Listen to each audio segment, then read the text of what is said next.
people land, people property, sometimes all up on your veranda. Sheep and goat are ending up. It is not right. It is not fair. And for somebody to be driving down the road and having their vehicle damaged, sometimes a write-off, sometimes injury to themselves, because you refuse to control your animals, it is not right. And so I can only continue to do what I've been doing, to ask people to be responsible. I'm told some farmers are upset with me, but I don't believe you should be upset with me, because I'm not asking you to do anything other than what is right. If you want to be a farmer and you want to have animals, then you have a responsibility to control them. It is as simple as that. The Department of Agriculture recognizes that we have had a difficulty with eggs and egg prices.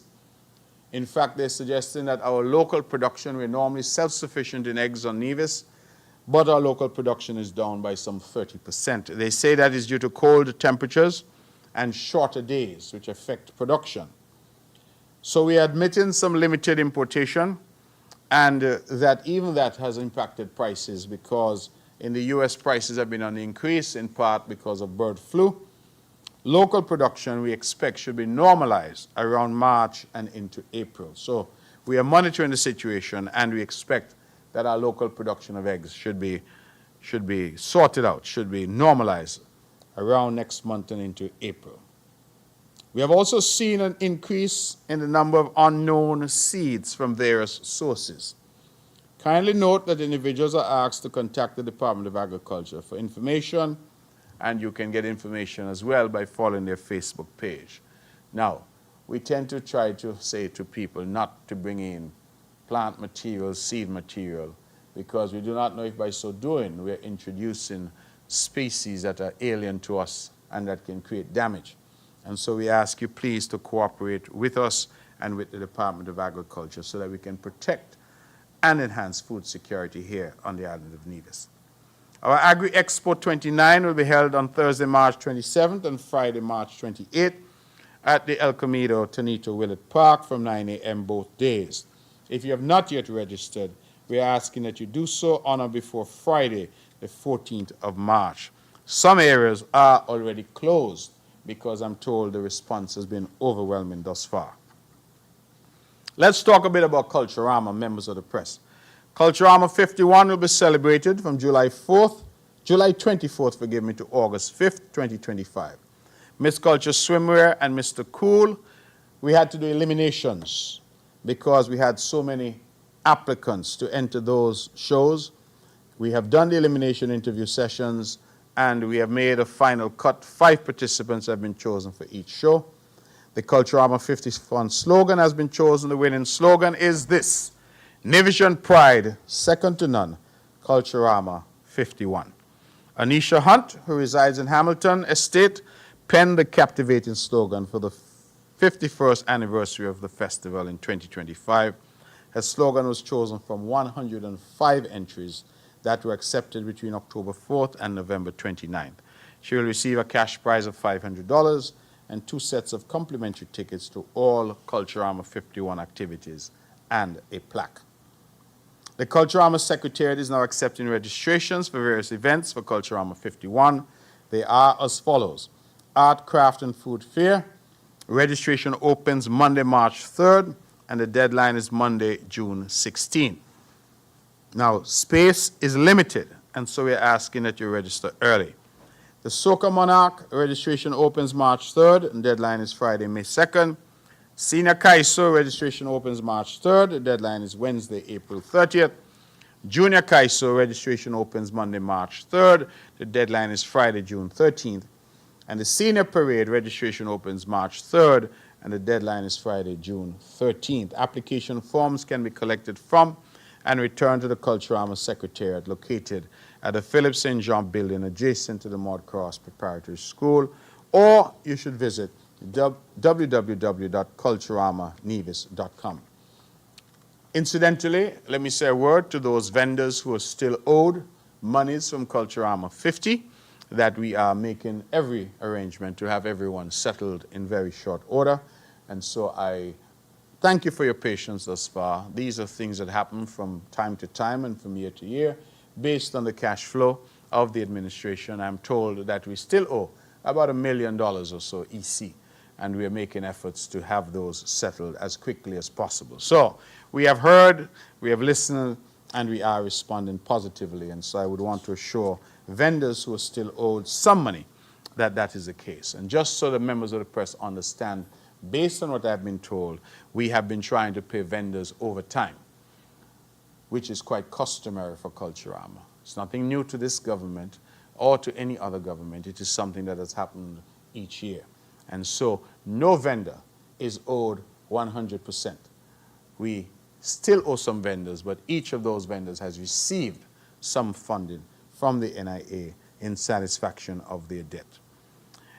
The Department of Marine Resources is firstly reminding all fishing vessels and operators that the extended period to obtain flares is Friday, February 28th, and all fisher folks are invited to a series of stakeholder meetings from February 24th to March 3rd from 6 to 8 p.m. regarding the Fisheries, Aquaculture, and Marine Resources Act and the regulations thereunder. Please, fisher folk, put yourself in a position to learn what's going on and to respond accordingly. The Ministry of Human Resources was able and proud at its second annual Employee Recognition Award ceremony to celebrate and award Mr. Craig David, Director of Information Technology Department. He received the award for being an exceptional, innovative thinker. Mr. Venrick Newton, the Marine Field Assistant in the Marine Resource Department. He received an award for outstanding messenger and delivery service. And Mr. Ezekiel Ziki Paris, System Technician at the IT Department, received an award for being the ultimate team player. We extend congratulations to these hard-working public servants and continue to celebrate those who are working hard and encourage those who are not working so hard to put in additional effort. Let me go to the all-important Ministry of Health. On Monday, February 24th, yesterday, the Ministry of Health was the recipient of US $60,000 worth of medical equipment from the St. Kitts and Nevis Social Security Board. This amount represents 2 years' donations. So put differently, every year, Social Security would donate $30,000 US. We did not take anything last year, and so this year they would have donated $60,000 US in equipment. And that equipment included electrical hospital beds for the Alexandra Hospital and Flamboyant Nursing Home, dry vac suction machines, 2 water purification systems, 2 ultrasonic scaler unit and various hand pieces for the dental unit, 2 brewer examination beds for community health nursing services. We extend our thanks to Social Security, and I continue to laud Social Security for their partnership in all aspects of our development. Registration is still open for the Health Promotion Unit's Fun Run in the Sun in recognition of World Obesity Day under the theme Passing the Baton of Good Health. This activity takes place on Friday, March 7th, starting at 2 p.m. For more information, please contact the HPU Health Promotion Unit at 469-5521, extension 6396. The Department of Gender Affairs, in collaboration with the Department of Agriculture, would have hosted a 2-day backyard gardening workshop. The session focused on budget-friendly gardening techniques, emphasizing the reuse of materials for planting and cultivation, as well as the creation of organic pesticides and fertilizers used in household items. A total of 25 participants would have attended that workshop. The Boys Mentorship Program at Charleston Secondary School will be officially launched on February 27th at 10:30 a.m. at the MGR Park. 10 boys will be inducted into the program, marking the 3rd cohort of secondary school participants. The program aims to provide guidance, support, and positive role models to help young boys develop essential life skills, build self-confidence, and achieve personal and academic success. The Department of Community Development will be having music classes at the Cotton Ground Community Center, where we will teach individuals the art of playing the trumpet and saxophone. There will be a monthly fee of $100, so only $100 per month. This class is catering to children from primary school and high school levels. Mr. Seth Williams will be the coordinator and the facilitator. Gifted Games Club. The Gifted Games Club will resume on Friday, February 28th at the Barnesgut Community Center, starting at 5 p.m. It is the department's goal to teach children problem-solving, strategy, trust, risk-taking, and adaptive skills while having some fun. And so we encourage you to get your children involved. Then the agro-processing workshop has been going extremely well, and it has been facilitated by Mrs. Ermin Hendrickson, and she's teaching some new skills, and we look forward to a fulsome report on that in due course. The Brownhill management team has done their food hamper distribution. We would like to commend them for spreading joy and warmth on Monday, February 10th, as they delivered food hampers to villagers in the Brownhill community. This incredible initiative was made possible by the heartfelt contribution of the Berea Chapel. Brownhill management team's ties to its community continue to be forged by their generosity and support. The Social Services Seniors Recreational Group embraced Valentine's Day, the Day of Love. They did so on February 12th at Stella's Kitchen on Long Point Road with different shades of pink. They savored the time with each other and enjoyed the most delectable lunch with good friends and great ambiance. There were 50 seniors along with the staff. On Tuesday, 25th February, the Social Services Seniors Division will be having an outing, that's today, at the New River Estate at St. James. This will be a traditional day as the group will be cooking and enjoying dried potato and mackerel on the coal pot. Swank, for you members of the press, the young ones don't know what swank is. Swank is brown sugar and water. And Braybridge, I haven't seen that word. I've never actually seen that word. I've only pronounced it. Braybridge. Braybridge is sour orange and brown sugar as a drink. The seniors will be entertained by a team from NCDF who will be doing performance of the cakewalk dance, and drummers will be beating the bongo drum. They'll be given a tour of the property and be exposed to some traditional games as well. I'm very proud of this seniors program. It is one of the best in the entire Caribbean region. And we continue to demonstrate a government that's committed to our people from the time when they're born. In fact, we're committed to them even before they're born, with all the prenatal care that we provide. We have put OB/GYN services now at our clinics in the villages. So you don't even have to go now to hospital to get care if you are pregnant. So from the moment you get pregnant, we start to take care of that baby. And then once you go through life, the government continues to care, including this seniors program, which has been viewed by many of our neighbors with some degree of envy at what we have been able to achieve. And so I commend Trudy Prentice and the entire team. I commend the minister and her team for the ongoing excellent work insofar as the seniors group is concerned. They will, the same seniors group, hosting a seniors garden competition from March to July 2025. Registration for the competition opens on Monday, 17 March. The garden competition is open to all seniors residing in Nevis from 65 years and up. There'll be 5 categories: the most beautiful floral garden, the best vegetable garden, the most creative container garden, sustainable garden, and the most accessible garden. Stay tuned, of course, for more information. Let me just, I'm coming to the end, members of the press, so let me just touch on 2 quick matters. We purchased some time ago, Nevis Island Administration, that is, in fact, back in 2023, we would have purchased some lands. Forgive me. We actually did that purchase in 2020. That's when we did the purchase. I just want to be accurate. I'm looking at the document here to indicate that that purchase, in fact, it was filed in 2020, but the transfer was actually done in 2019. And that was some purchase of some lands at Bath Plain. I have heard a lot of chatter about this purchase. I want to assure the members of the public and the members of the press that what we purchased at Bath Plain was an acreage, and I will tell you exactly how many acres now. 12.7088 acres of land, and that was purchased from an Ursula Huggins, also known as Ursula Huggins Whitney, and we paid the price of $1 million for that 12.7088 acres of land. It covers, of course, from the Bath Cemetery up the hill and into Bath Plain itself. There was an old abandoned property on that premises as well. But the main purpose was that we needed some space for the expansion of the Bath Cemetery.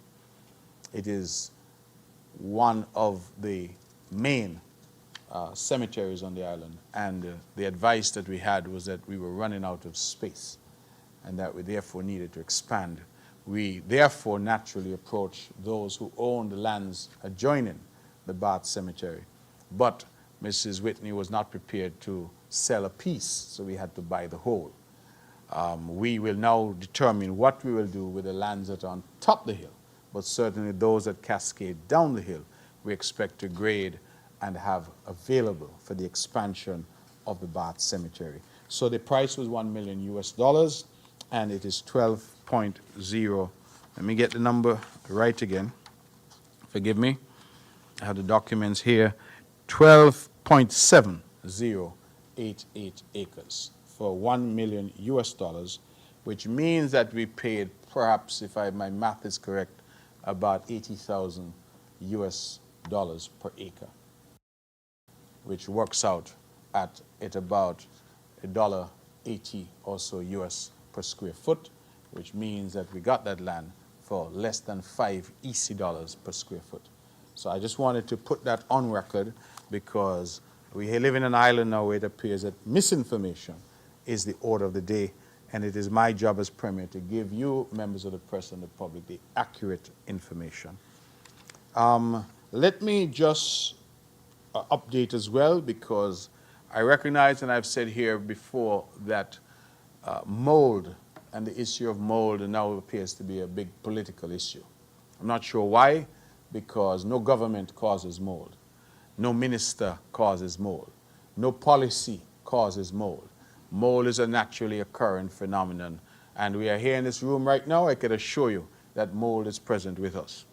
Mold is present outside in the air that you breathe. Mold is a naturally occurring phenomenon. We have mold in our homes. We have mold at the gym. We have mold on the bus. We have mold in our offices. We have mold everywhere we go. Now, some workers have complained of illness and have connected their illness to mold.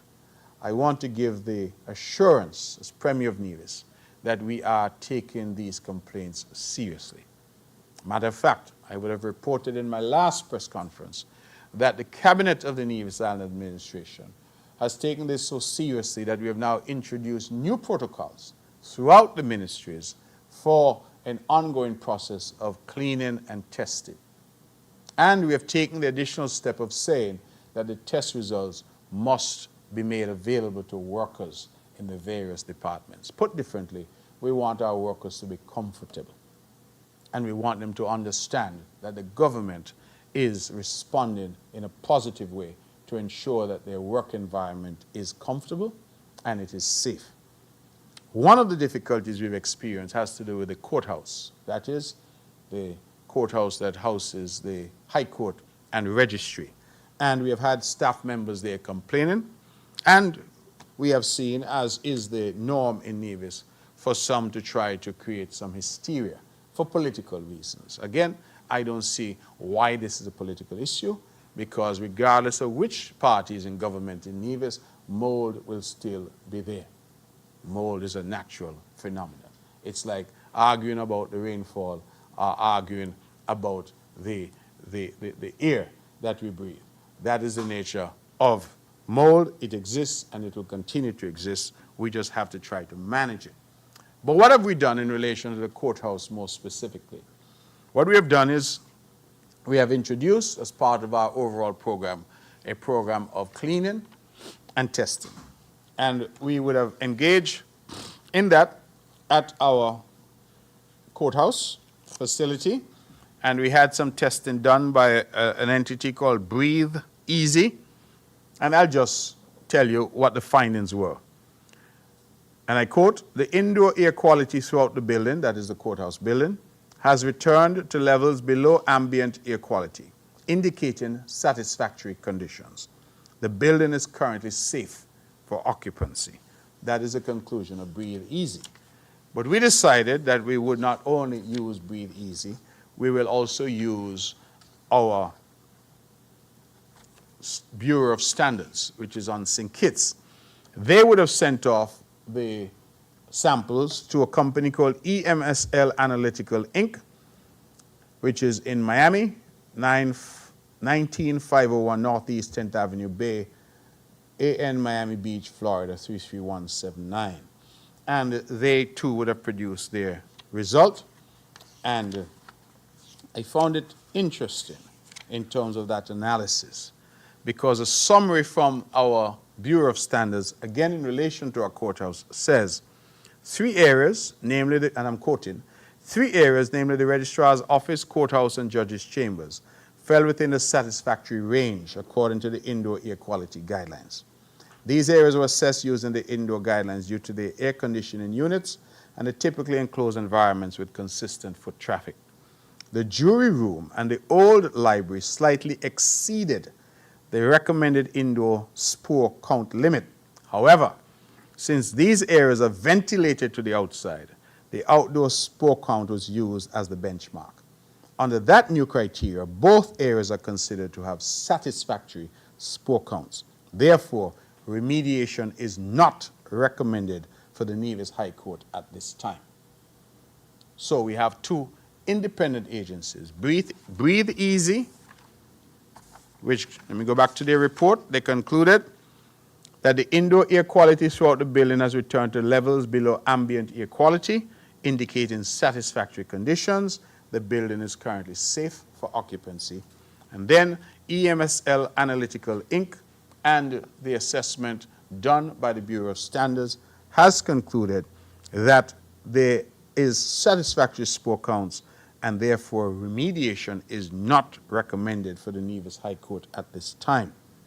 It goes on to say, however, there was one raw count of Chaetomium species, a type of black mold, detected in the jury room that is upstairs. It is recommended to retest this area in 3 months to ensure that this has not proliferated.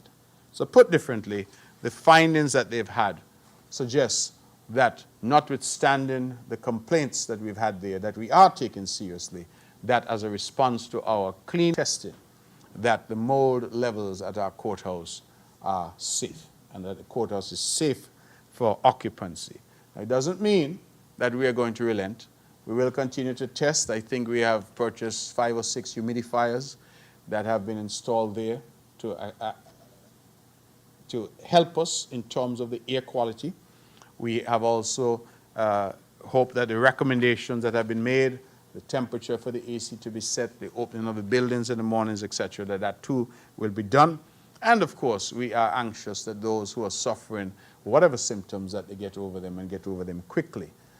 But in response to issues of mold and people getting sick from mold, the government can only respond scientifically. That's all that we can do. And we have taken a decision to clean and test. And for the record, these results have been shared with the staff. Am I correct, P.S.? These results have been shared with the staff. So I'm not telling the press anything and the public anything that the staff has not already known.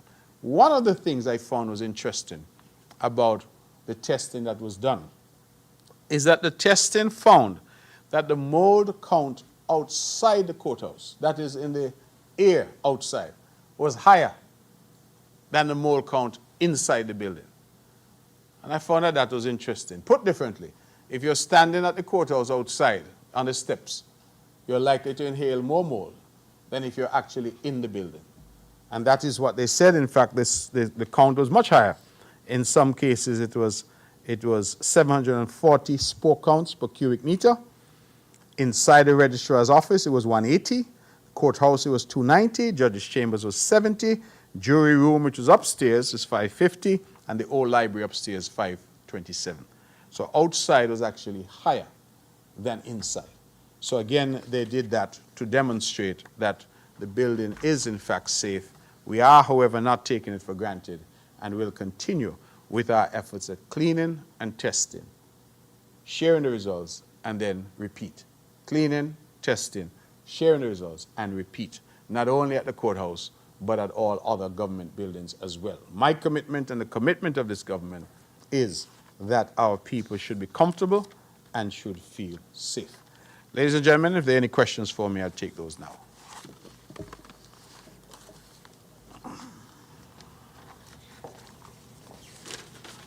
Good morning, Premier. Good morning. Okay, Hewlett, Department of Information.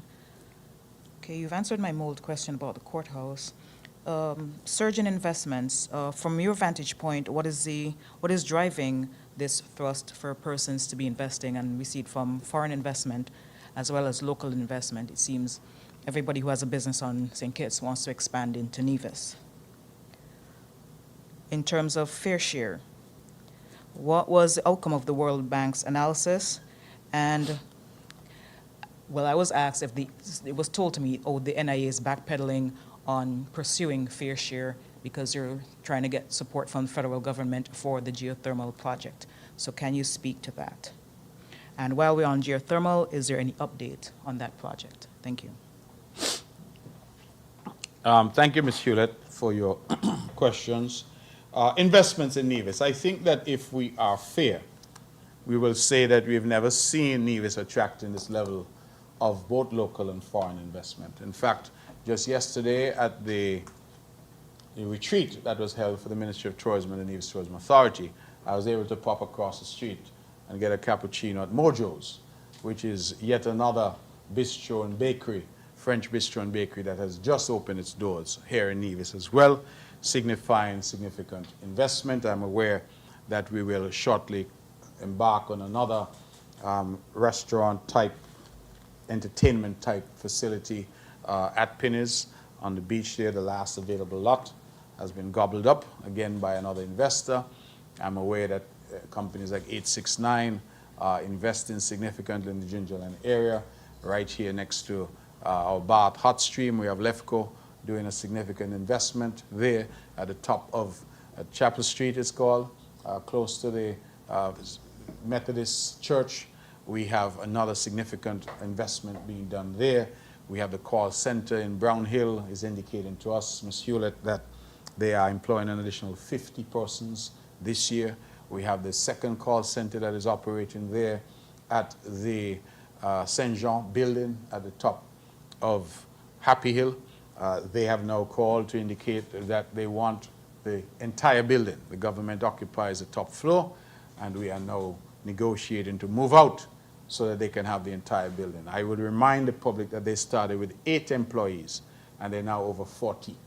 And so they keep growing. So the environment here, and that's just a snapshot. I'm not even talking about the numbers of private constructions and homes that are being built, the investments that continue to be made by the Nevis Housing and Development Corporation, the level of land sales that we are seeing. It is happening.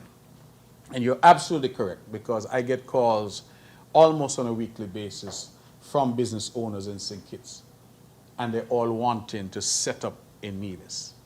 I'm not sure what they see, but I'm happy that they see what they see, because they're coming in their numbers. And the biggest problem that we now have is space, because a lot of them are saying, could I get a place to rent to do my business, right? We see the expansion of West Tech, we see the expansion of E-Zone, we see the expansion of all of these companies into Nevis, and we continue to encourage that.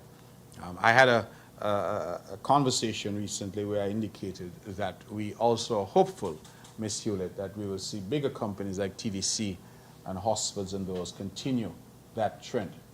I think the last major investment we saw from TDC in Nevis was several decades ago, which was the complex at Pinnis. So I'm anxious for bigger companies like them also to enlarge and expand their footprint. We know that TDC, for example, has done a lot of work in housing and accommodation on St. Kitts. They've never done a project on Nevis in that regard. So I continue to use this rostrum to encourage the larger companies. But for sure, the smaller investors are coming, and they're coming in their numbers to the island of Nevis. And our local people as well are investing. So, for example, you would have seen, no doubt, one of my dear friends and big presence on social media, Milo Box Freeman. And Milo would have put out that in the last 3 days, St. Kitts and Nevis has received almost 400 vehicles have come in to the port in St. Kitts. Of the shipment of 312, there was one shipment, single shipment, 312. I'm advised that 112 of those are coming to Nevis. I don't know of the other 2 shipments, smaller shipments, how many. But of that 312, 112 are headed to Nevis, which means that more than 1/3 of those vehicles are headed to Nevis. It says a number of things. It tells us, of course, that our people are investing in bigger ticket items such as vehicles. People don't invest unless they have some confidence, whether in terms of their income, their job security, or monies that they've saved, or the fact that they're bankable because their bank is prepared to lend them money. But it is an indication of activity in the economy when people purchase big ticket items like vehicles. On the downside, if I would say there's a downside, we have to be prudent and careful about how we manage, because more vehicles on the roads means that we have to be more careful the way we drive. I go back to the point I made earlier about animals roaming. Animals roaming on our roads and more vehicles on the roads, together, that's a recipe for disaster. And so we need our drivers to be more prudent. We need them to be more sensible. It also, of course, increases the pressure on parking, for example, in Charlestown. I know people have been putting an inordinate pressure on the government to say that we need to provide more parking in Charlestown. I have responded to say that the government really doesn't own a lot of real estate in Charlestown. And what I would do is encourage those who own real estate, particularly those who own vacant lots, to convert them to parking, paid parking, so that individuals can choose to use those lots if they so desire. But I believe that where we have this constant sound and fury about things being so dead and so desperate, that these numbers of vehicles coming into the island, not for free, but that people are purchasing, that is significant. I did some rudimentary math in my head, and I said that if those vehicles are even averaging 10,000 EC dollars each, I don't know what the cost is, but if you multiply that by 112 that are coming into Nevis, you start to see the significant investment that people are making in procuring vehicles. And so, big ticket items, it means that people have confidence, and I think that that's an important indicator of where the economy is and where the confidence lies. So the investments are coming. I also intend, Ms. Hewlett, to have some very major announcements to make, but I think those who know me know that I don't announce until I have something on the dotted line, but I can tell you that we are in the throes of negotiating some very significant, large-scale investments into the island of Nevis, and we will come to the public in due course with those. Geothermal update, I have no further updates since the last time, except to say that because of the Saudi Development Fund, we have secured the gap funding that we were seeking for the drilling phase, which means that we now have $17 million from the CDB, $20 million from the Saudis, and which allows us to move forward. The bids, as I understand it, should be opened the end of this month. We went to the second round of bidding on the drilling, and I'm hopeful that this time around we'll have had a successful bid and we'll be able to move forward very shortly. So I'm hopeful that by the next press conference, God willing, I will have something to report substantively on where we are in terms of geothermal. Now the issue of fair share. Allow me a moment to talk to that issue, to speak to that issue. Because I hear everybody and their cousin is now using language that perhaps I'm responsible because I popularized that language of fair share. And many have had various things to say. But I think that everything that we do in life and say in life requires context. There was a time when 3 political parties, People's Action Movement, the Concerned Citizens Movement, and the People's Labour Party, entered into something called Team Unity. And Team Unity was entered into on the basis of certain mutual promises and commitments that were made and that were reduced into writing. There was a document called the Charlestown Accord that was signed by Timothy Harris, the leader of PLP, Vance Amory, the then leader of CCM, and Sean Richards, the then leader of PAM. I was not a signatory to that agreement, but that agreement was signed, and I'm pleased to say, and I hope history will record, that I actually drafted the agreement.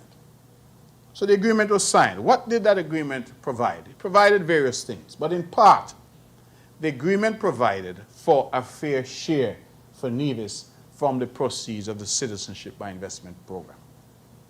It spelled it out in terms that the people of Nevis would get a share of the Citizenship by Investment proceeds based on population. That's what the agreement said. And that agreement, let me reiterate, was between PLP, PAM, and CCM.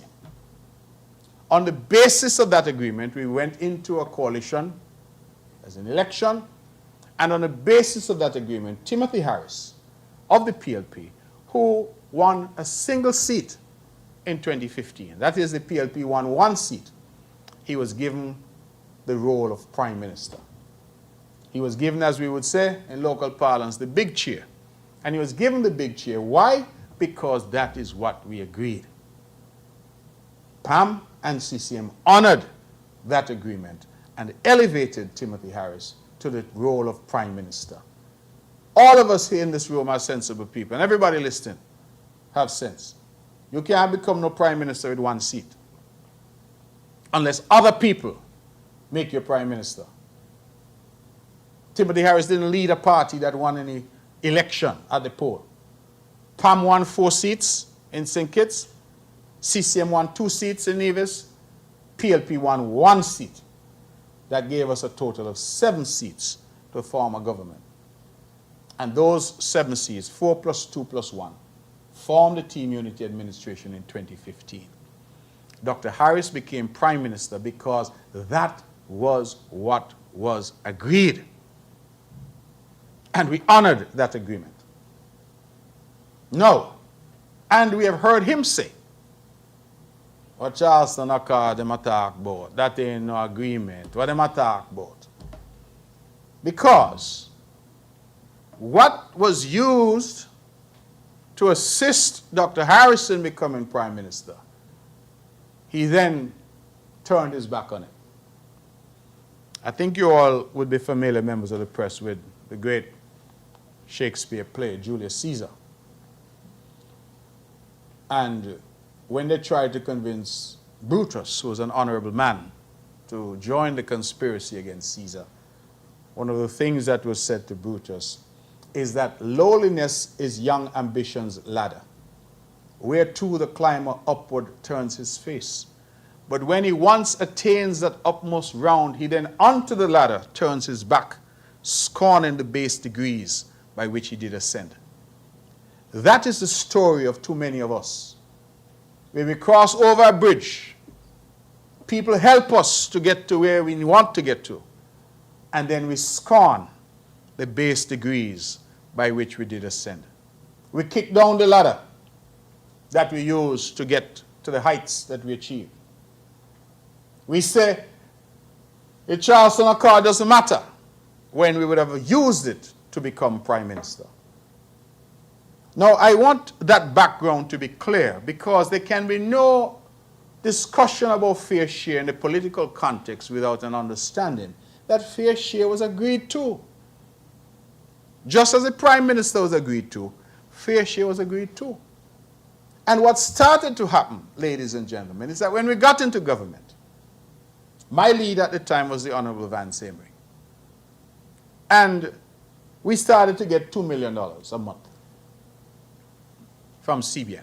At every point that we got something, you know what we were told? It was interim. We were told, hold that for now, while we work out what the share going to look like. So we got 2 million. And yes, 2 million was a lot, because before we never got anything. As we know, when Nevis got money, it came by way of loan. But we got 2 million a month. Hold that for now. None of us in here doesn't understand that. A man owe you money and you tell a man, hold $10, I'm going to come back with the rest. So hold that for now. After a while, we agitated And the 2 million was increased, I think, to 3 million. And again, this is interim.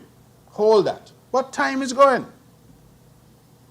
And then that 3 million became 4 interim. Hold that for now until we work things out. But guess what? By now, first 5 years of Team Unity is now over. We are about to go into Team Unity 2. And absolutely, the money that we were getting was more, because if you get $1, it's more than 0. So we were getting more than we'd ever got from CBI into Nevis. Absolutely.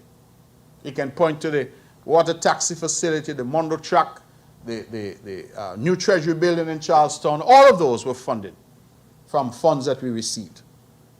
Water, electricity upgrades, bought new generators.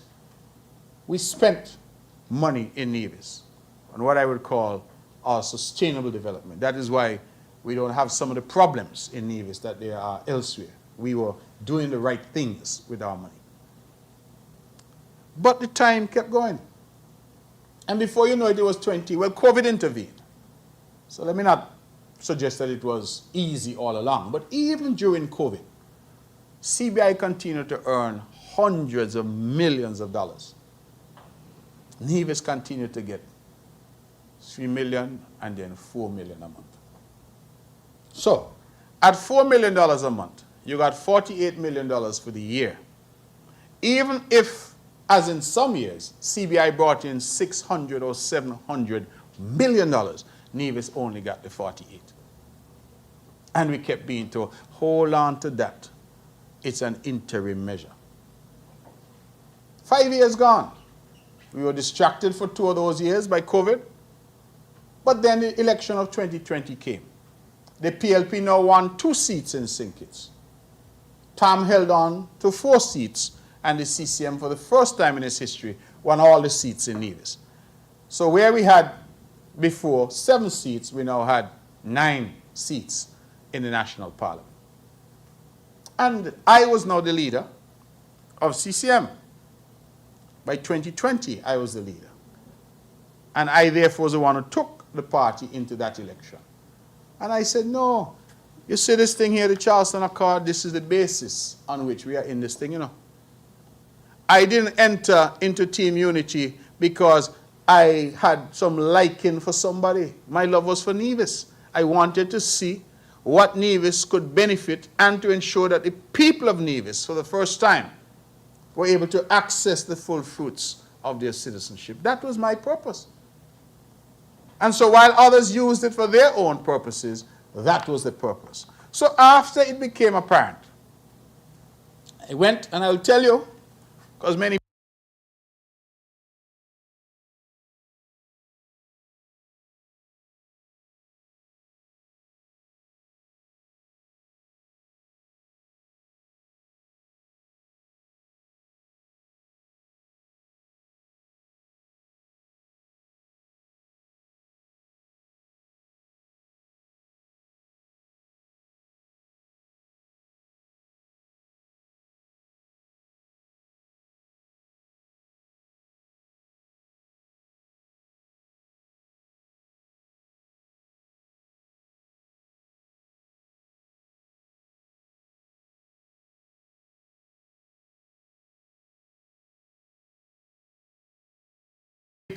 the government imploded for that and other reasons. Because my view was that the Charleston Accord was the basis of Team Unity. And if you're now going to use it to get to the prime ministership, but then tell me that it's not worth the paper it's written on, it means, therefore, that there's a little thing that I value, which is called integrity, that you have none. And so Team Unity collapsed under its own weight. People say I brought down Team Unity. CCM didn't have the capacity to bring down Team Unity, because Team Unity had 9 seats. You only need 6 to form a government. PLP had 2, and PAM had 4. So CCM could have left Team Unity, and Team Unity would still have survived. The truth is, as Sean Richards has made clear, that he is the one who made that call, because truth be told, only PAM could have brought Team Unity down. And he made that call, and when he spoke to me, I said, I agreed with you, because we had moved away from all of the principles. Well, let us not say we. The Prime Minister of the day had moved away from all of the principles that had underpinned team unity.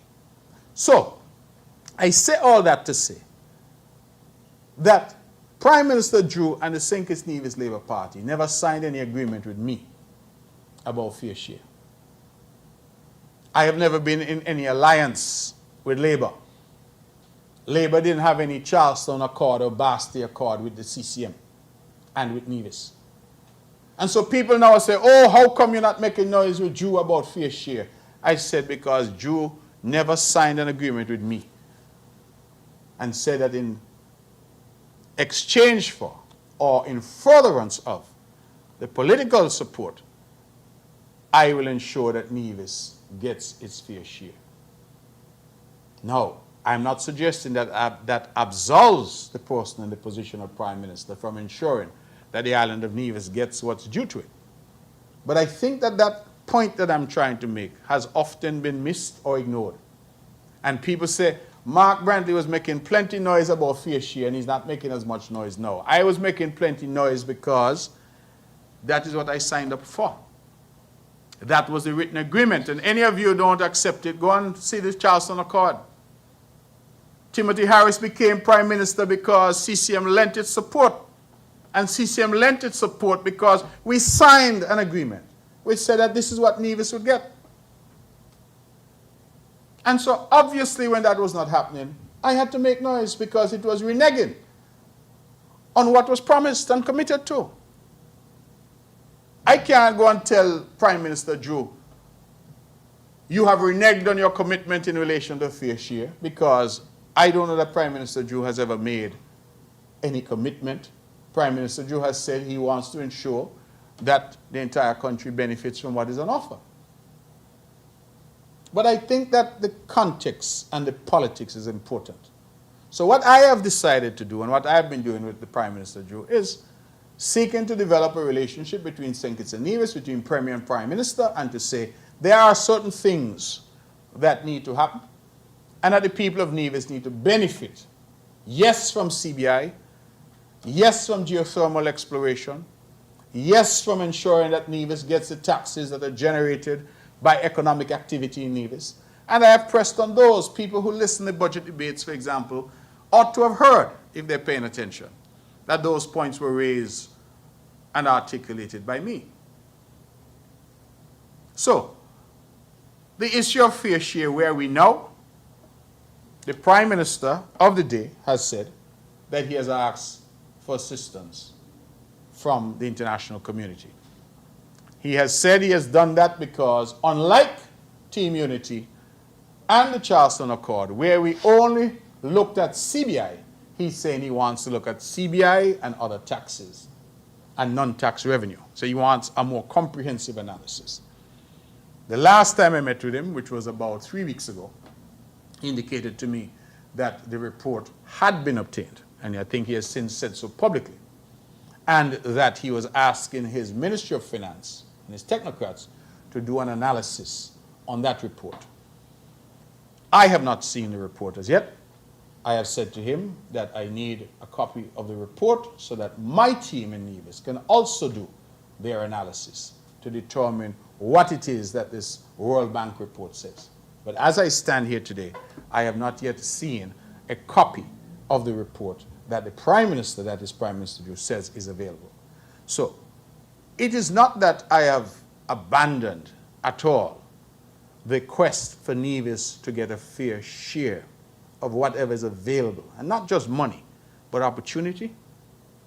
You see how we just here say that Mr. Diora Pemberton from Nevis is the one in Rome representing the Federation. That's what we ought to become. It doesn't matter that he's from Nevis or he works for the NIA. If he's the best person to go off to Rome to represent the country, then let him go. That is also part and parcel of the fair share. Since Prime Minister Drew has been there, I have said so publicly, that Prime Minister Drew has offered to Nevis 25% of funds that he has received from certain friendly governments to assist in development. Those funds total $7.5 million US. Nevis has over the past years under Prime Minister Drew, been collecting 25% of that. Almost $2 million US. It is what we used to develop Pinnis. It is what we use to develop our for Culturama, the cultural complex and the cultural village. And we had a little bit left over that we put into the Bath Stream. What I found was interesting is that Prime Minister Drew, who I don't have no agreement signed with, called me when he got into government and he said, Premier, you know he talk, Premier, you know anything about this money? And I said, no, Prime Minister, I never hear nothing about it. He said, how you mean? This money has been coming into the office of the Prime Minister for the last how many years? You don't know anything about it? I said, no, I never heard about that yet. He said, well, from now on, Nevis will get 25%. That's a Prime Minister who I don't have no agreement with. That's a Prime Minister who I'm not in cabinet with. The one that I had an agreement with and the one that I was in cabinet with was collecting that money every single year, and the people of Nevis knew nothing about it. What he used the money for, I don't know. So when people start this comparison and say, oh, this and that, I say, listen, if Nevis got $100 billion under Team Unity, we deserve that and more because we are the ones who put Team Unity in government. Without the 2 seats in 2015, there could be no Team Unity government. And that was the agreement. We had it in black and white. This is what we would do. We honored our part and elevated a man with 1 seat. I remember our regional leader said to me, saw me at a conference, and he said to me, boy, you all really give a man with 1 seat the big chair. And I said that was what we agreed. But you see, in politics, there's some people who have principle, and there are others who have none. And the principle is what led us to ensure that Dr. Timothy Harris became the 3rd Prime Minister of this country with 1 seat. And you realize since Team Unity mashup, he gone back to 1 seat. And I suspect that he's going to stay at 1 seat. Because there is no strength. There's no strength. CCM went into Team Unity with 3 seats in 2020. 2 in 2015, we increased it to 3 in 2020. 2022, after Team Unity collapsed, CCM came out with the same 3 seats that we had before the collapse. What does that tell you? What does that tell you? It tells you that for the people of Nevis, the Concerned Citizens Movement was still the only choice. People's Action Movement had 4 seats. They ended up with 1. PLP had 2 seats. They ended up with 1. So everybody lost ground except CCM. So it really speaks to the strength of the parties that were in Team Unity. The difficulty that we had with the PLP is they started to believe their own nonsense. And you took 1 seat, you elevated that 1 seat, and that 1 seat started to believe that he got there on his own. So not tell him nothing about no Charles. So Charleston a card I talk about. Me know I hear nothing about that. The ladder that he used. He now scorned the base degrees by which he did ascend. And so that's why he over somewhere in Taba pasture, he going to stay over there. Right? That is the reality of what has happened. So I have taken a very long time, Ms. Hewlett, to explain this fair share. But fair share came about because there was an agreement which was breached. And that is what ultimately contributed to the collapse of the Team Unity government. Are there any more questions for me?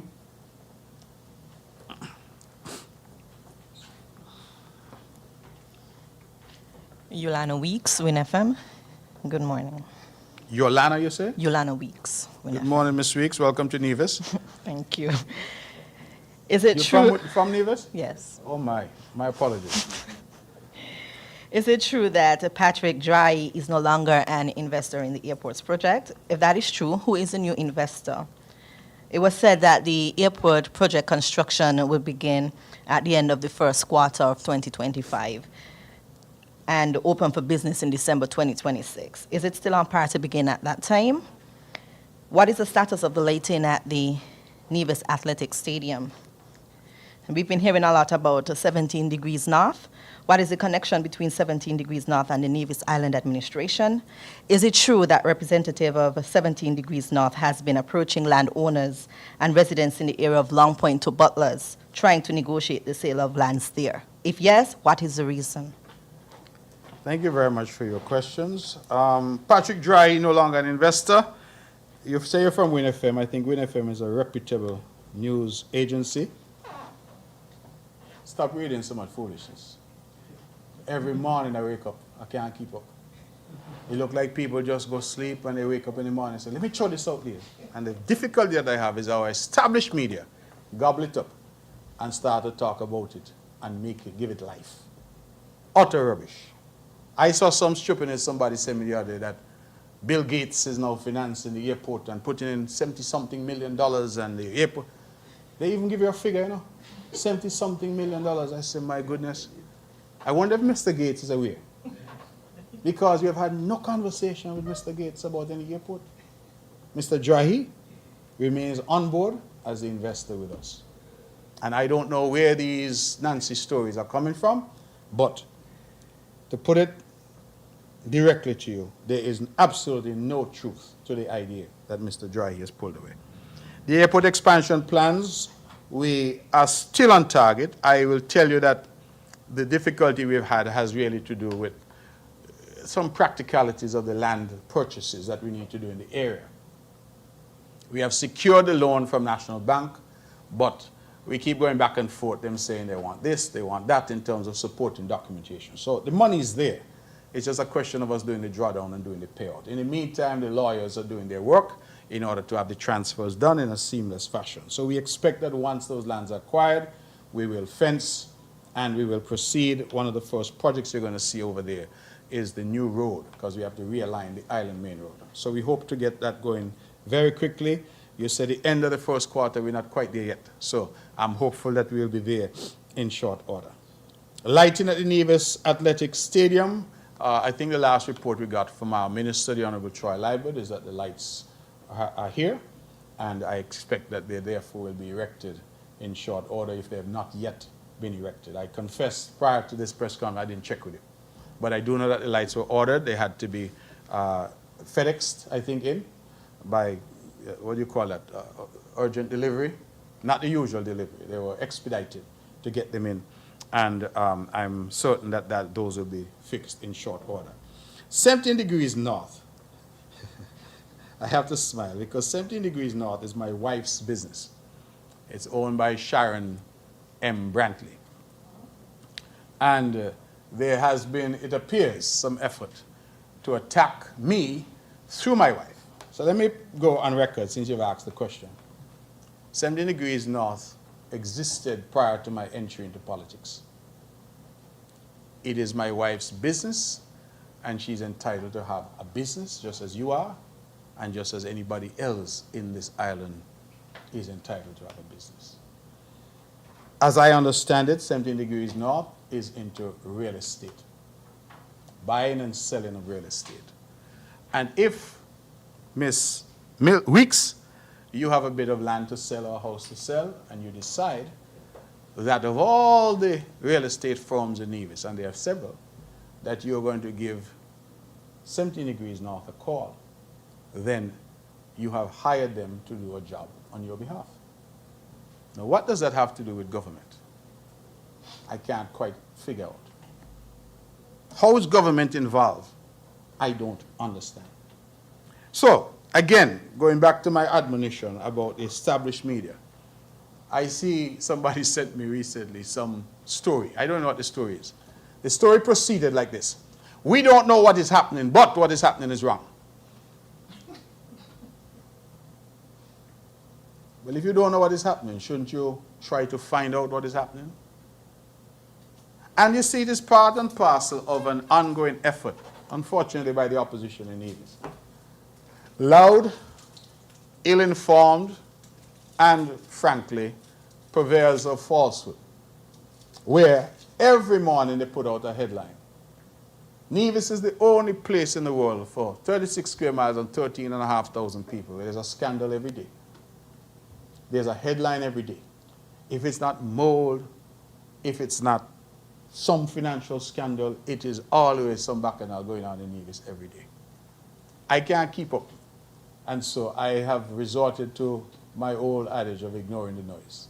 I really can't keep up. And what I said to the media, sometimes when these people put out these things, ask them the question, because if you listen to what they're saying, I don't know what's going on, but what is going on is wrong. Well, if you don't know what's going on, hush your mouth. Wait until you find out what's going on, then you comment.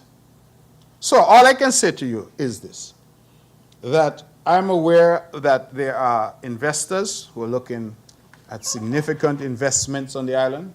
As I've said, when I have information, as is my style and the way that I've tried to manage the affairs of Nevis, I will definitely come. You won't have to ask me, because I will come to you and give you that information.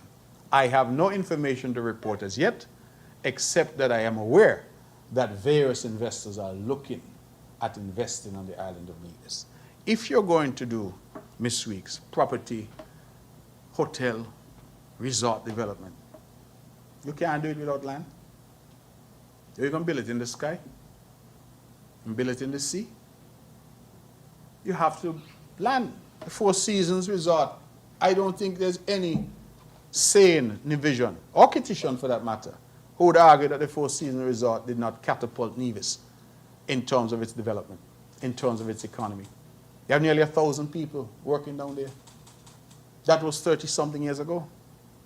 Where they built it on? They built it in the air, in the sky. They had to acquire land. And I believe they acquired, what, probably just about 400 acres of land to build that resort and golf course and villas. To this day, Four Seasons continue to expand. They've just announced that they're going to be doing some condominium development down there as well. And the funny thing about it is, the party that finds itself in opposition in Nevis, one of the key things they boast about is they brought the Four Seasons. One of the key arguments that they make against me and my government, you not bring no big hotel. You all have not brought any big investor. But every time they get a whiff, as they say, they don't know, but they just hear something, they go on and they give big statement. And the statements are always negative. When we announced, for example, that we were partnering with Mr. Drahi to do the airport project, I don't know if you covered it, there was a massive 5-man march over there. 5 people, 1, 2, 3, 4, 5, with some big placard, said they're marching. What are they marching against? We had not even announced the project. All they heard was that an investor was partnering with the NIA to develop the airport. Now, which division, Ms. Weeks, would not want our airport developed? Which division? It's a matter of pride for us. I'm so happy to hear you from Nevis. It's a matter of pride for you too, to develop our airport. So our people must always be dependent on RLB to come in and out. The possibility of getting straight flights from Miami and thing to Nevis, we should abandon that. They don't even wait until they have information. They went because they're staging a protest. And over there, with the 5 of them in the hot sun. That has been the nature of the opposition in Nevis. MSR Media came here, employing nearly 100 people, making some movies. Oh man, 1 ton load of cussing. People are this, they're that, they're the other, they're the terror. It's constantly negative. And as I said, the news, quote-unquote, story that I saw was that I don't have any information on this project, but it's a bad thing. Well, I tuned out at I don't have information, because if you don't have information, you can't say it's good or bad. You can't offer an analysis because you've admitted you don't know what's going on. Well, if you don't know what's going on, then be quiet. Try to find out what's going on. And the only way that we find out what's going on is when there is an actual project proposed that we can then come to the public. So, you say 70 degrees north? 70 degrees north has 0 connection to the government. 70 degrees north is not involved with any government land. It has never sold or purchased for anybody any government land. And when we're dealing with government land, whether we're buying or selling, we go through the Nevis Housing and Land Development Corporation, which is a statutory entity. We don't engage with private, how should you say, realtors when government is involved in the buying or selling of land. So, I don't know what else to say. I just find it odd, Ms. Weeks, that it seemed to be that some, in the effort to get at me, well, my goodness, they have attacked the judge, they have attacked lawyers, anybody who walked down the street and at some point said hello to Mark Brantley, they've attacked them. They biased, they this, they that, they the other. And I'm not sure what they hope to achieve by that approach. Because if it is, the opposition in Nevis is now saying that anybody who offers themselves for public office, they nor their families can have a business. Well, if that's the rule, then that's the rule, but you must introduce that rule. You can't make it up as you go, because that seems to be the position. So if I offer myself for elective office, I must say to my wife, who's had a business prior to me getting involved in politics, I'm sorry, darling, but you have to shut it down. And I must tell the 13, 14 people who work at the law firm that I developed, Daniel Brantley, I'm sorry, all of you must go home, because I'm now involved in politics. Now tell me if that could make sense anyway, that is now the approach. So I don't know why. Well, I shouldn't say I don't know why. I do know why. There's an effort to attack, there's an effort to denigrate, there's an effort to go after people and to try to allege all kinds of things about people. But what I find, Ms. Weeks, that is most telling is that for the documented failures of some of these commentators, they have nothing to say about that. There was just a big case in the High Court involving Clarence Fitzroy Bryant College. And nearly $500,000 that disappeared. They say it fell off a truck. I don't hear a word being said about that. And that was only the money, because that was the fees that students paid. Students paid over $800,000. And during the tenure of one of them who talking the most, he's the man in charge, only 300 and something thousand reached the bank. Nearly $500,000 disappeared. Poof. Gone. Nobody knows where it gone. Then, you had money taken out of people's Social Security, but it didn't reach Social Security. You had money taken out of pension, but it didn't reach pension fund. But are they engaging in that kind of talk? No, they say 17 Degrees now is owned by the Premier's wife, and they're doing what they do. They're selling and buying land. That is what realtors do on behalf of clients, and something is wrong with that. But $500,000 gone, poof, drop off a truck from CFBC to Tongue. CFBC to Tongue is about 2 miles. And in that 2 miles, $500,000 drop off in the drain. Give me an area and sink it. Where that kill? Newton, you don't have to pass through Newton. McKnight. Coming down the road there, poof, the money gone. And those are the people that are lecturing decent, hard-working divisions, tax-paying divisions, about matters to do with how they ought to operate their business. The leader of NRP, who was in charge of a unit in the Virgin Islands, Coastal Zone Management Unit. From her own lips, she said that people associated with that unit went to prison, got extended prison terms. I believe one got 9 years, a fellow called Plaskett. Don't take my word for it. You're going to do the research. One got 9 years in federal penitentiary, one got 7 years for what she described in her words as white-collar crime. I don't know what name so. All crime is crime. Fraud and corruption in a unit that was headed. And the answer is, nobody should ask about that. But you should ask about my wife, who owns a business that is registered, that has existed prior to my politics, that pays her taxes, and that does everything that she does above board. Which of the queries we will embark on? I want to know who thieved the money at CFBC. Money went missing up there daily. I want to know who took that money daily. I need to know. How did that money fall off that truck on a daily basis? Nobody seems to be asking the question. That's what WINNFM I want to ask them, you know. Maybe they don't answer me, but they'll answer you. Right? You said it was a daily occurrence. It was. Thieving on a daily basis. And nobody must ask nothing about that. People gone jail in the Virgin Islands. Nobody must ask nothing about that. But anybody who is seeking to do something the right way, the decent way, you must vilify them and attack them because they have a connection to Mark Brantley. I tell people all the time, you know, Ms. Weeks, that if I was interested in money, I would have stayed in my law office, because that's where I used to make money. I don't make money in government.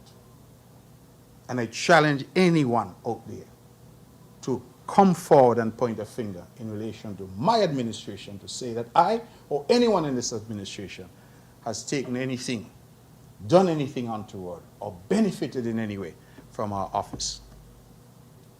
That's not me. That's not what I stand for, and that's not what this government stands for. And I pride myself, you know. Van Samuel, blessed memory, he said, listen, never let it be said of us that we did this. And he has gone to his grave, but that lesson has resided and persisted with us. And that is why you don't hear no scandal. You hear them say all kind of things, but you never hear no scandal about the NIA. Because we don't engage in that. And I say to my team all the time, I said, that is not something that we engage in. Let us not let ourselves down, our families down, and the Nevision people down. So, I hope I have explained to you who 17 Degrees North is and what it is they do. As I say, for the avoidance of doubt, private entity that sells real estate on behalf of clients as all other realtors on the island who are licensed to do so are engaged in. But the government does not use realtors of any kind, and we certainly have no relationship with 17 Degrees North or any other realtor for that matter. Okay? Are there any other questions for me?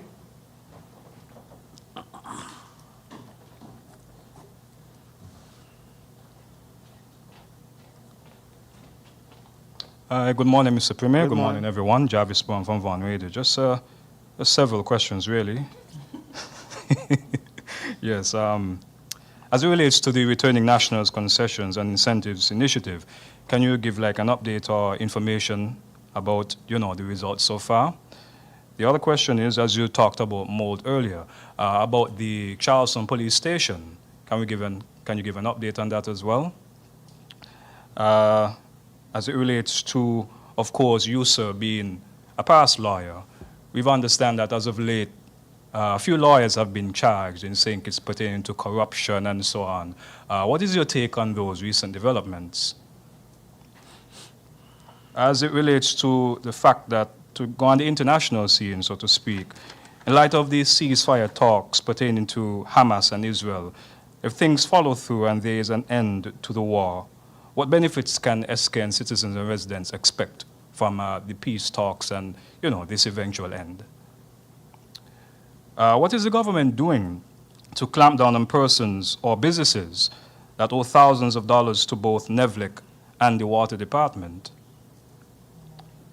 Part B, doesn't the NIA find it a bit unreasonable, of course, that persons can be disconnected for owing hundreds of dollars in utility bills, but yet there are people who owe thousands of dollars and yet they remain connected?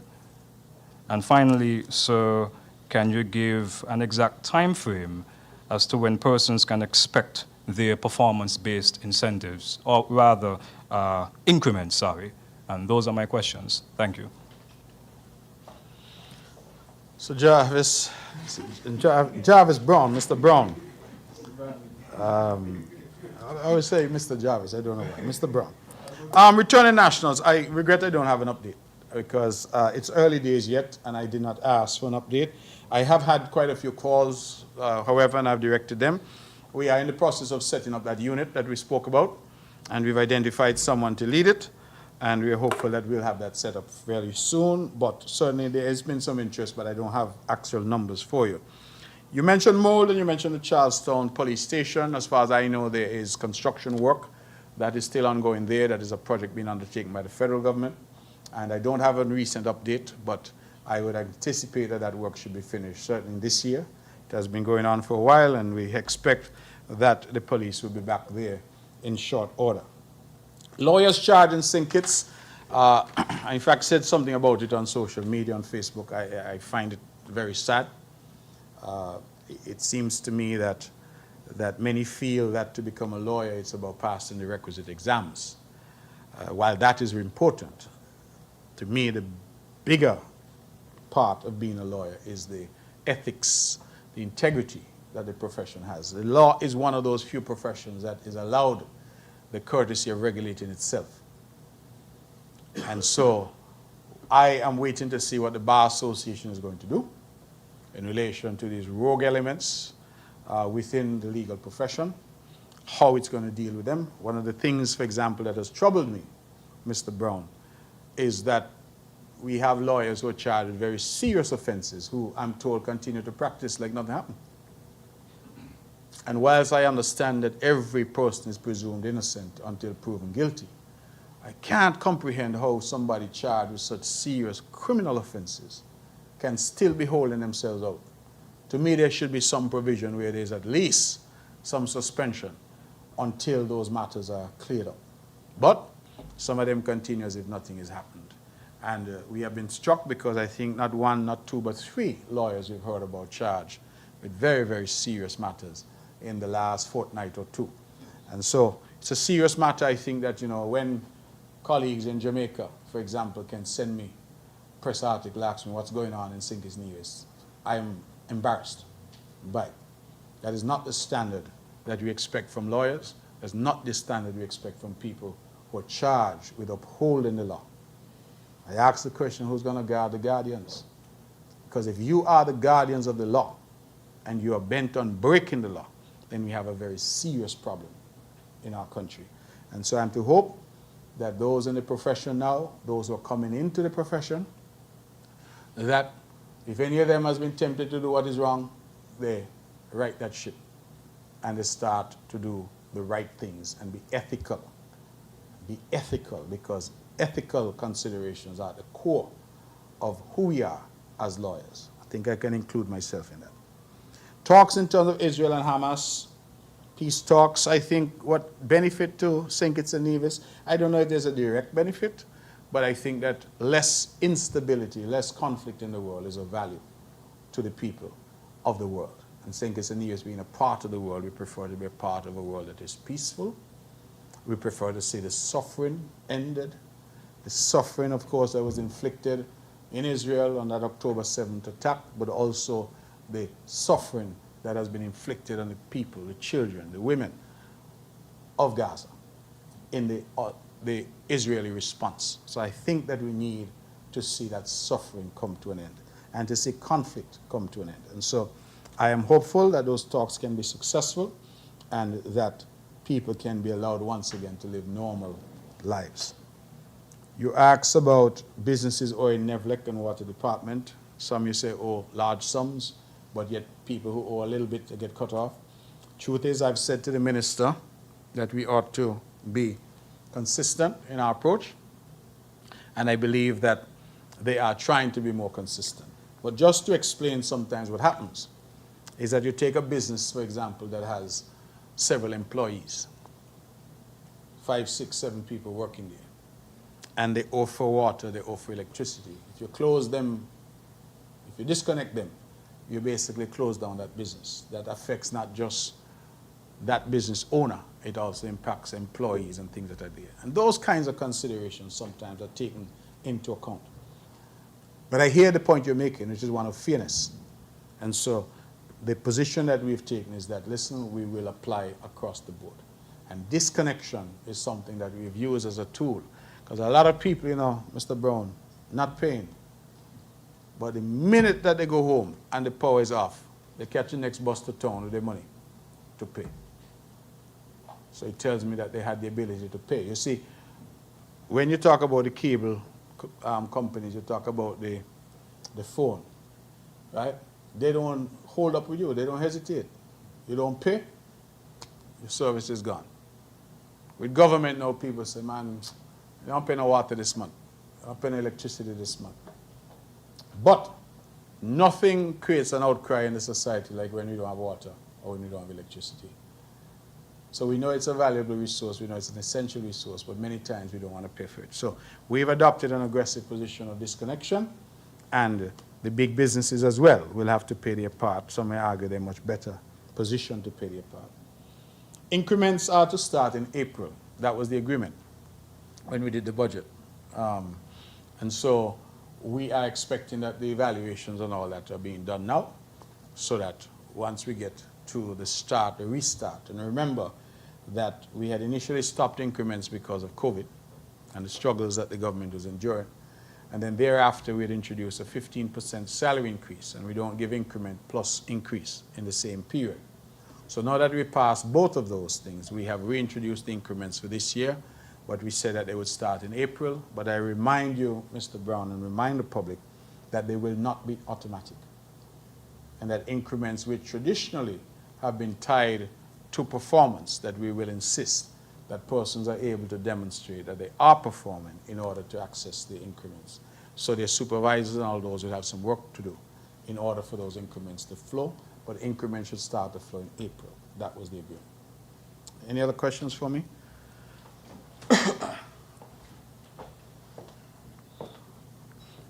Okay, Hewlett, Department of Information. Is there any concern about losing aid for certain programs with the U.S. president freezing foreign aid and doing all manner of things?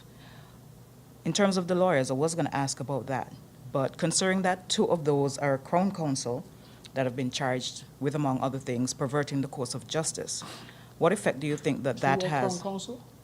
Yes. Oh, okay. The young lady before and one of the two most recent. Oh, really? Yes. Okay. If he isn't now, he will. He is, I think he okay. said he is, yes.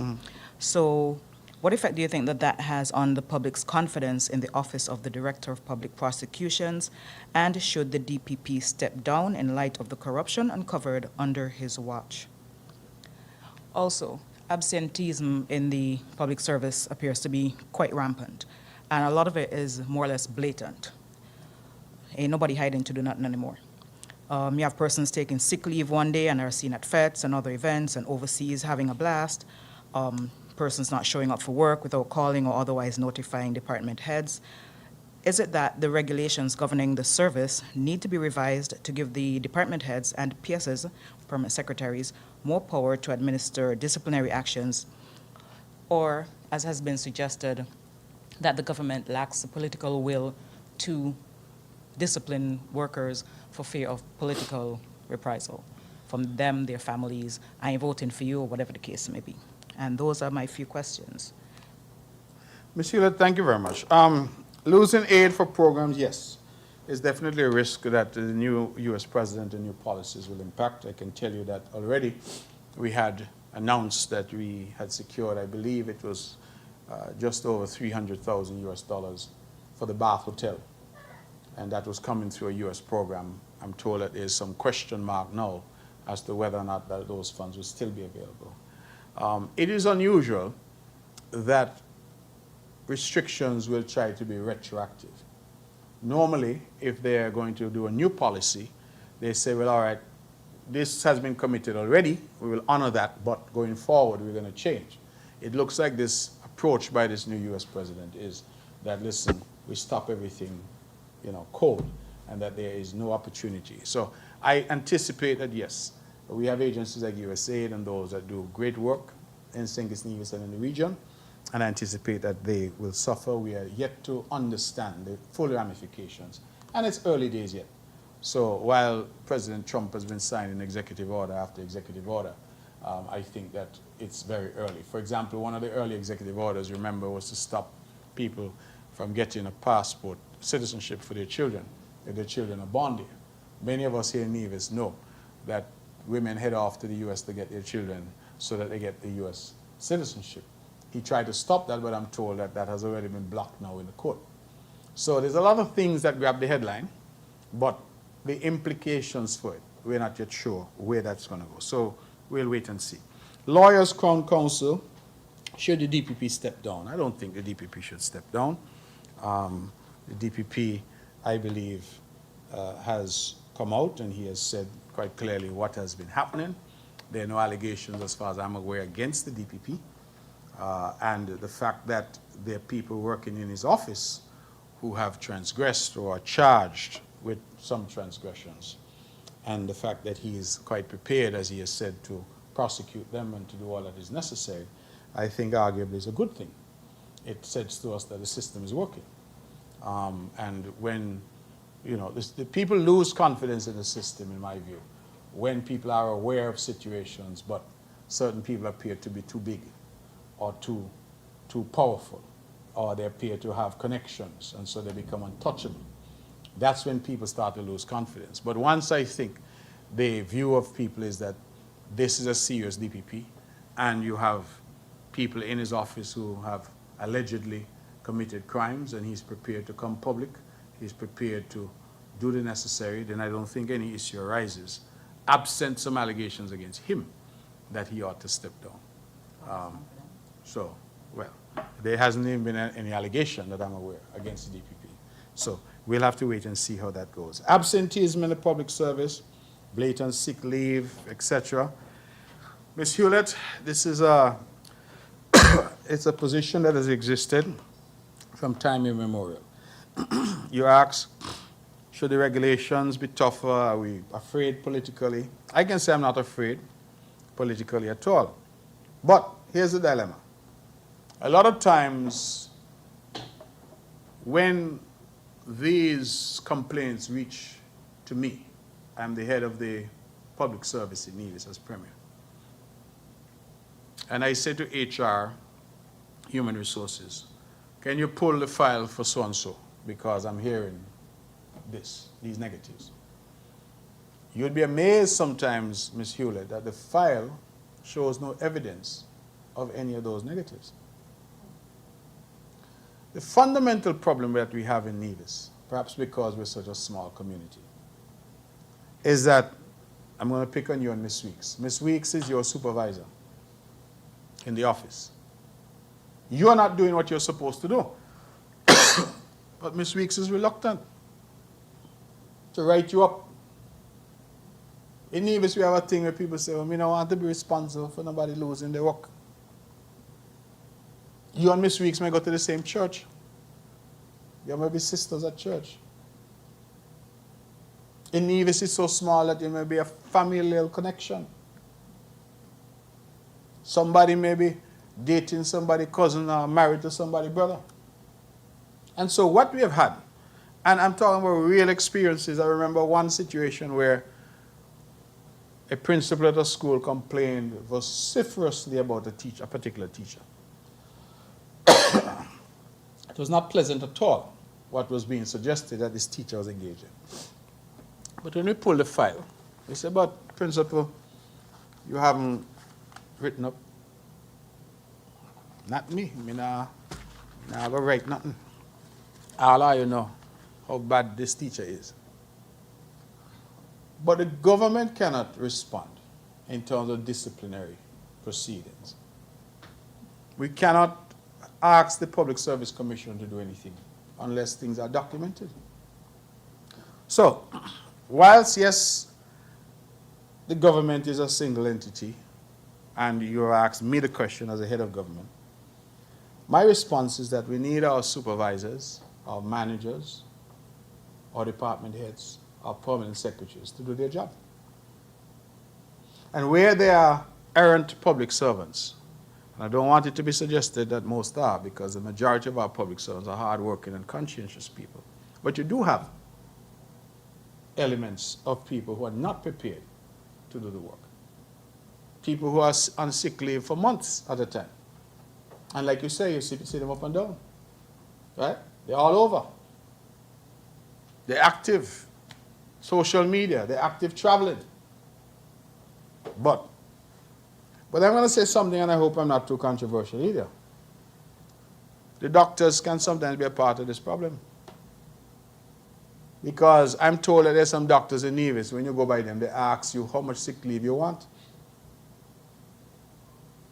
How much sick leave you want, and they just sign the paper. So, in St. Kitts, for example, when I was a member of cabinet there, I remember that they decided for the police that they would not accept sick leave certificates from certain doctors anymore. Because they knew that those doctors were sick leave doctors. You go and you pay them, and they sign something and tell you to take off a month. So the medical profession also needs to be responsible. Because if those allegations are correct, it means that there are individuals within the medical profession who are giving people leave to which they're not entitled. And you know and I know, Ms. Hewlett, that I can't watch you and say, oh, you're not sick. If you say something is wrong with you, I can't determine whether or not something is wrong with you. That's where you go to a doctor. But if the doctors themselves are in the sick leave business, then they just tell you, as I asked, how much time you want today? All right? You want to go home and sleep? All right, let me give you a week. Go and get some rest. And that is happening as well. So we have to address it at all levels, but I can't control doctors. What I can say within the government, we need our supervisors and our department heads to do their job. Because a lot of them will call you on the phone and complain, but they will refuse to put anything in writing. Because they don't want nobody call their name, they don't want to get nobody in trouble, and you get that kind of sentiment that comes. And as I said, maybe because of our society, our culture, maybe because we're a small community, but that is a fundamental part of the problem that we have. Anything further for me? I just want to put on record that the police high command clarified that only one Crown Counsel was arrested and charged. The gentleman who was charged recently, he has not been a Crown Counsel for a few years, but he was a Crown Counsel at one point. All right. So he's no longer a Crown Counsel. Question from SKN Newsline, Andre Huey. Does the NIA have a maintenance plan for the upkeep of government properties in the interest of safety and health? And he says that's like schools, sporting facilities, all buildings, etc. We do it ministry by ministry, so there's not an overall comprehensive plan. For example, he talks about sporting facilities that will be managed by the Ministry of Sport. Schools will be managed by the Ministry of Education. In fact, the Ministry of Education has a maintenance team that's attached to the Ministry of Education. We have other agencies in the government who do likewise. Ministry of Health and Social Development, they too have a team that's attached to them. And so they go around and their job is to maintain the clinics and the health centers, etc. Those in education, their job is to maintain the schools. But there's no comprehensive government-wide plan. It is ministry by ministry. That's how we've done it. Even the plan that we've just announced, where the cabinet took a decision to clean and test for mold, that also is going to be done ministry by ministry. So I can speak to Premier's ministry, which interacts with the courts and the courthouse, and I could tell you what was done there. I know that some of that deep cleaning and testing has been done in various areas of the Ministry of Health. We had a problem in an abandoned area of the hospital that is being looked at. That will be done by the Ministry of Health. So it's not, I can't point you to a single plan and say this is a government plan, but I can say that ministry by ministry there is maintenance of the various buildings, and in some ministries they actually have a maintenance crew that has been hired and assigned to that ministry for that purpose. Anything else?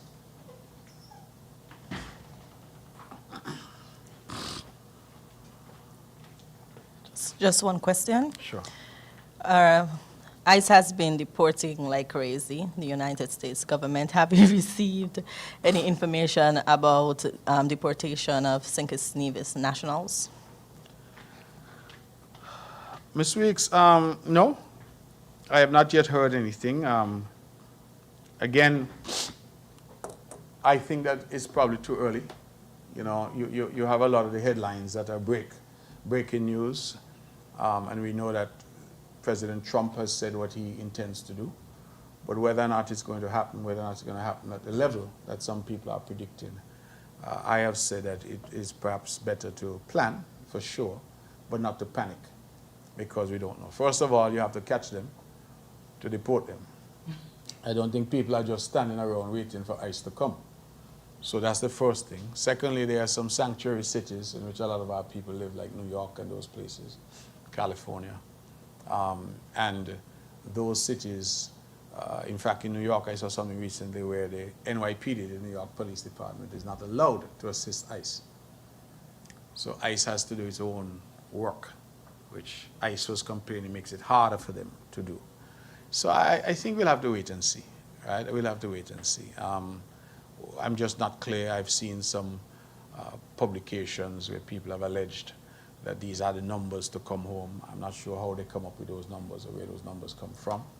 But what I will say to you is that it's important for St. Kitts Nevis and I think for wider CARICOM to come up with a plan as to how they intend to manage. I am not as concerned about managing what I would call our ordinary people, for want of better language, meaning people who might have gone up there and overstayed. I am more concerned with how you manage the criminal element. If it is the plan to clean out the prisons, for example, and send home to the Caribbean those who might have committed incredibly violent crimes in America, those who are career criminals, who might be in federal penitentiary, and you say to them, well, all right, back to Jamaica you go, back to Antigua you go, back to St. Kitts Nevis you go. How do we manage that? And so I'm thinking that we really need a plan in place. But one of the concerns, of course, is how do you monitor and ensure that those individuals aren't then allowed to filter through the region. So, for example, you know, we have freedom of movement in the OECS. So what if a very dangerous criminal is taken from prison and sent home to Dominica? Just drawing a reference. What will prevent him from deciding, I'm not going to stay in Dominica where people may know me, let me go to St. Kitts or Nevis, or let me go to Antigua. So I think CARICOM needs to articulate a plan and let us, the public, know what that plan is going to look like so that we could have some comfort and some reassurance that somebody deported to Trinidad doesn't make his or her way to St. Kitts Nevis if that individual was involved in some violent crime or had been incarcerated in the United States. So we need some work, and I fear that I'm not hearing anything coming from CARICOM on this. But to me, we need a regional response to this. Bearing in mind, however, Ms. Weeks, that our people are our people. And we can't decide we're not going to accept our people because they are our people. And a man who's from Hamilton or Hanley's Road or Deep Bay or Taba is entitled to come home. Whether he comes home willingly or they send him home, he's entitled to come home. So we have to accept them once they come to our borders because they're our people. But for me, the issue is how do you now manage and how do you integrate them? Especially some of them may not have any family here, may not have any support network here. Some of them would have left. When I was foreign minister, I had a case where a young fellow left at 5 or 6 and went to the Virgin Islands, where he was now 42. And they were talking about deporting him because he had got himself involved in criminality. And he asked the question about housing, where are you going to stay? You know, he doesn't know anybody, he doesn't, never been to St. Kitts Nevis. As after he left at 6, never came back. Now you take him off a plane at RLB and tell him, go about your business, where are you going to go? So we have to have those questions asked and satisfactorily answered. But I do believe that while it behooves St. Kitts and Nevis to have a plan, we need a wider CARICOM response as to how we deal with that, and particularly the threat of criminals coming back into the community. Anything further for me? Okay, ladies and gentlemen, thank you very much. 2 hours, not too bad. Thank you for being here, members of the press, and thank you for all of the questions.